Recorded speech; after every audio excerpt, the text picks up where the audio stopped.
Students, आज हम discuss करने वाले हैं class 8 English grammar chapter 4 articles and determiners का टॉपिक डिटर्मिनर्स। अब डिटर्मिनर्स के जो है ना, हमें 5 पार्ट्स करने हैं, 5 टाइप्स करने हैं बेसिकली।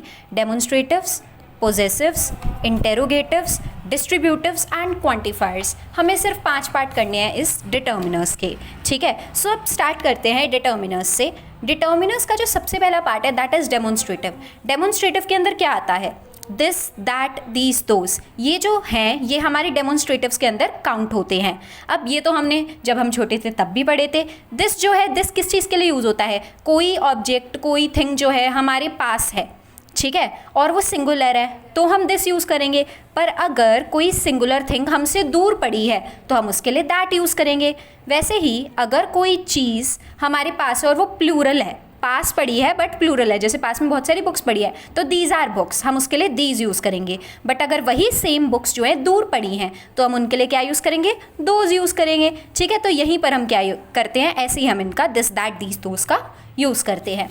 तो यहाँ तो डेमोन्स्ट्रेटिव्स ख़त्म हो गए। इसके बाद नेक्स्ट हमारे पास आते हैं पोजेसिव्स। अब पोजेसिव्स के अंदर क्या आता है? पोजेसिव्स के अंदर आते हैं my, our, their, your, his, her, its. तो पोजेसिव्स करते क्या है? पोजेसिव्स हमें बताते हैं कि कौन किस चीज़ को पोजेस करता है बेसिकली, कि मतलब ये चीज़ जो है किसकी है, ये चीज़ कौन बिलोंग करता है। जैसे अगर कोई चीज़ मेरी है तो मैं माई यूज़ करूँगी, अगर हमारी है तो आर यूज़ करूँगी, अगर उनकी है तो मैं देयर बोलूँगी, अगर उसकी है तो मैं योर बोलूँगी, अगर कोई लड़का है और उसकी है वो चीज़ तो मैं हिज बोलूँगी, अगर लड़की है तो हर बोलूँगी। बट अगर इट की है, कोई ऐसी चीज़ की है जो नॉन लिविंग है, उसके लिए मैं इट्स यूज़ करूँगी। तो ऐसे हमारे पोजेसिव्स यूज़ होते हैं। नेक्स्ट आते हैं डिस्ट्रीब्यूटिव। डिस्ट्रीब्यूटिव के अंदर आते हैं ईदर, नीदर, ईच और एवरी। अब ईदर जो है यूज़ होता है जब हम दो पर्सन या थिंग को पॉइंट आउट करते हैं। जैसे अगर मैं बोलूँ तुम कोई सी भी पेंसिल ले सकते हो, you can use either pencil, ठीक है। और नीदर कहाँ यूज़ होता है? नीदर जो है ईदर का अपोजिट होता है। ईदर हम पॉजिटिव वे में यूज़ करते हैं, नीदर हम नेगेटिव वे में यूज़ करते हैं, ठीक है। नीदर का मतलब होता है ना तो तुम ये ले सकते हो ना तुम वो ले सकते हो, ठीक है। नेक्स्ट आता है ईच। ईच जो है हम तब यूज़ करते हैं जब हम किसी ग्रुप को पॉइंट आउट कर रहे हो बट ग्रुप के अंदर हम हर पर्सन को इंडिविजुअली बोल रहे हो। Each child was in proper uniform. अब यहाँ पर वैसे तो मैं सारे के सारे चिल्ड्रन की बात कर रही हूँ बट फिर मैं इंडिविजुअली भी उन्हें पॉइंट आउट करके बोल रही हूँ कि हर बच्चा उस ग्रुप का प्रॉपर यूनिफॉर्म में था। तो ऐसे हम ईच का यूज़ करते हैं। बट अगर मैं एवरी का यूज़ करूँ तो एवरी हमारा सिर्फ ग्रुप में यूज़ होता है। जब मेरे को पर्सन को पॉइंट आउट करना हो एक ग्रुप के अंदर, वहाँ पर हम एवरी का यूज़ करते हैं। नेक्स्ट हमारे पास आते हैं क्वांटिफायर्स। क्वांटिफायर्स होते हैं जो हमें क्वांटिटी बताते हैं।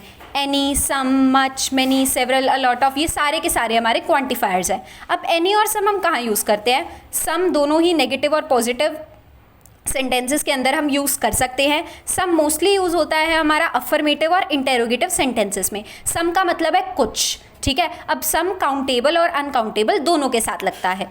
और अगर मैं एनी की बात करूँ, एनी जो है वो मोस्टली नेगेटिव और इंटेरोगेटिव सेंटेंसेस में यूज़ होता है जहाँ पर हमें थोड़ा नेगेटिव मीनिंग देना हो। एनी मतलब कोई सा भी, ठीक है। तो ये तो हो गए हमारे एनी और सम।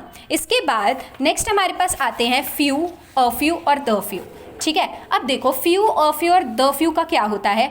जो फ्यू, अ फ्यू और द फ्यू का मतलब होता है थोड़ा सा, ठीक है। अब जो हमारा फ्यू, अ फ्यू और द फ्यू है, ये जो है हमारे काउंटेबल नाउन्स के साथ लगते हैं, ठीक है। बट फ्यू का मतलब होता है बिल्कुल ना के बराबर, अ फ्यू का मतलब होता है कुछ, मतलब थोड़ा सा, द फ्यू का मतलब है जितना भी है वो सारा। बट अगर मैं बात करूँ little, a little, the little की, little, a little, the little, ये भी वैसे तो यही होते हैं कि थोड़ा सा, बट ये जो है अनकाउंटेबल नाउन के साथ यूज़ करे जाते हैं। लिटल का मतलब ना के बराबर, अ लिटल का मतलब थोड़ा सा, द लिटल का मतलब जितना भी है वो सारा। तो ये हो गए हमारे क्वांटिफायर्स। उसके बाद मच और मैनी आते हैं। मच जो है हम क्वांटिटी बताने के लिए यूज़ करते हैं बट कब? जब अनकाउंटेबल नाउन हो। बट अगर काउंटेबल नाउन हो तो हम क्या यूज़ करेंगे? मैनी यूज़ करेंगे। इसके बाद लास्ट हमारा आता है इंटेरोगेटिव। अब इंटेरोगेटिव कौन से? व्हाट, विच, हुज, ये हमारे इंटेरोगेटिव वर्ड हैं और ये तो पता ही है क्वेश्चन वाले सेंटेंसेस में लगते हैं जहाँ पे हम क्वेश्चंस पूछते हैं।